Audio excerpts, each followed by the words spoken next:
It's easy to get overwhelmed when it comes to health and wellness, especially as there is so much information online. But thankfully, our resident wellness expert and host of the Feel Goodery podcast, Kyle Buchanan, is back, and he is here with another round of the Kyle Files. Kyle, good morning. Good morning, you two. All right, let's dive right in, shall we? We shall. We got lots to get to. Yes. Our first question comes to us from Karen in Lunenburg, Nova Scotia.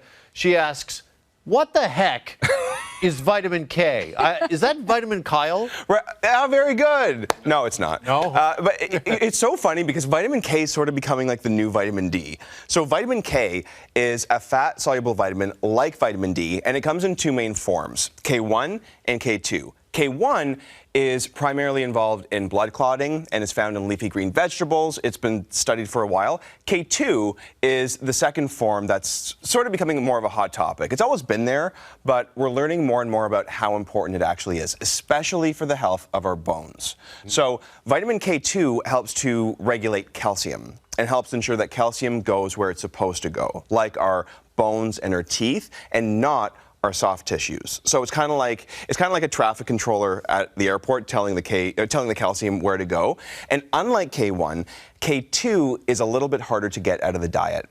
It's found highest in fermented foods because it's mostly produced by bacteria. So natto, which is fermented soybean, it's one of the top fermented food sources of vitamin K, as well as blue cheese, butter, and egg yolks. But because it's a little bit more tricky, K2 supplementation is becoming more popular. So you'll see vitamin K2 supplements on the shelves more and more people talking about it as well. Okay. All right. Our next question is from Valerie in Calgary asking about cinnamon. I've heard there are different kinds of cinnamon which offer varying levels of quality in regards to health benefits. Is any of this true, or is it just a fad? So this is somewhat true. Okay. Not all cinnamons are created equal. So there's two big sources when it comes to cinnamon. The first is Ceylon cinnamon, which is considered the true and original cinnamon. It's made from the bark of a tree native to Sri Lanka. It has a more rich flavor, but it's also more expensive because it's more costly to produce. The other one that's more common is something called cassia cinnamon, which normally comes from China and is more readily available and cheaper because of that. Cassia cinnamon, though, is higher in a cinnamon compound called coumarin that can be harmful in excess. It can be hard on the liver, but as long as you're not exceeding 2 to 3 teaspoons a day, it's not really something to worry about. If we are talking like the top one, it would be Ceylon, but when it comes to health benefits between the two, we really would be splitting hairs. Cinnamon on its own it's a great antioxidant, and it's also beneficial for blood sugar management, and a little bit goes a long way. You don't get more benefits the more cinnamon you eat, so I'm not going to ask you guys to do the cinnamon challenge right now. Okay. But the one thing that can happen sometimes with cheaper cinnamons is that sometimes companies use fillers like other types of barks or anti-caking agents. So I say this just because if you get a lot of cinnamon for a cheaper price, it's not necessarily a bargain. And you really don't need a lot of it, so a little goes a long way. Okay. All right, and let's not forget my favorite variety of cinnamon, Cinnabon. That's probably not that healthy. Probably not. Really good. You put a cinnamon bun on a coffee, delicious, I'm sure. But the blood sugar aspect, I'm not sure, but try it. All right, to Oshawa, Ontario next. Here is Crystal, who wants to know, good question, Crystal. Is trail mix actually a healthy snack? It seems like a lot of fat. What do you guys think? Yes, fat, Jeff, Yes. does not mean bad. But is it healthy fat is the big question. Both wonderful. Well, exactly. So it is a healthy snack, and we don't want to be scared of fat. We just want the necessary fats. Right. So with trail mix, the one thing you want to watch for when you read the ingredients is that it's only raw nuts and seeds or dry roasted nuts and seeds. Whenever you see another oil in the ingredients, like sunflower oil, for example, it means the nuts have been roasted in that oil, which does add unnecessary fat and calories to an already really dense caloric food. So yeah, it's just something to watch for. Trail mix is also one of the easiest things you can make yourself. You buy a whole bunch of your favorites, dried fruit, put it in a mason jar, shake it up, and you're good to go. But the right fats are really good for you. Right. Also watch for the salt, because I know my husband buys the unsalted mixes to cut down on salt. Yeah, the salt really creeps in. Yeah. That's a really good point. It does. Yeah.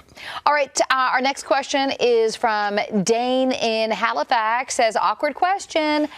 I can't wait. But any tips for excessive flatulence? Oh, starts with lunch and doesn't Stop Dane. Wow. I wonder if you're using your real name, Dane. It didn't say asking for friends. It did. No, that would have been good. So Dane, this is I'm so happy you asked this question because a little flatulence, and flatulence in general is normal. It's common to fart up to 20 times a day. Sometimes less, sometimes more, depending on the person. Right. Just slips out. But if it's uncomfortable or if it's very excessive, there's a few things to consider.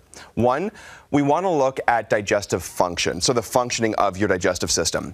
If we aren't producing enough gastric juices, like stomach acid, for example, we don't properly break down the food we eat, and it can start to ferment in the gut, which causes gas. So that's where things like chewing your food properly, eating in a calm state, and taking things like bitters or apple cider vinegar before meals can be helpful. Digestive enzymes can also be useful for a period of time.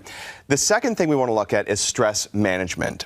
Chronic stress can actually alter the composition of our gut bacteria for the worse, which can lead to gas. So that's where things like journaling, meditation, deep breathing, all has a bigger impact than you might think. And lastly, you want to look at the composition of your own specific gut bacteria. Maybe there's not enough good bacteria present, or maybe there's an overgrowth of certain opportunistic bacteria that wouldn't cause problems in small numbers, but are now causing problems. So that's a big topic, but there is testing you can do for that now. So you might want to consider working with a healthcare practitioner who essentially studies your poop and can give you the lay of the land and develop a protocol that can help tweak things and get things back on track.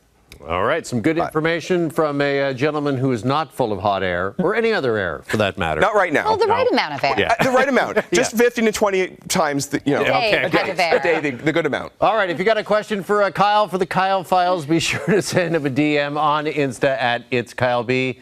Kyle B, thank you so much. Thank you, you too.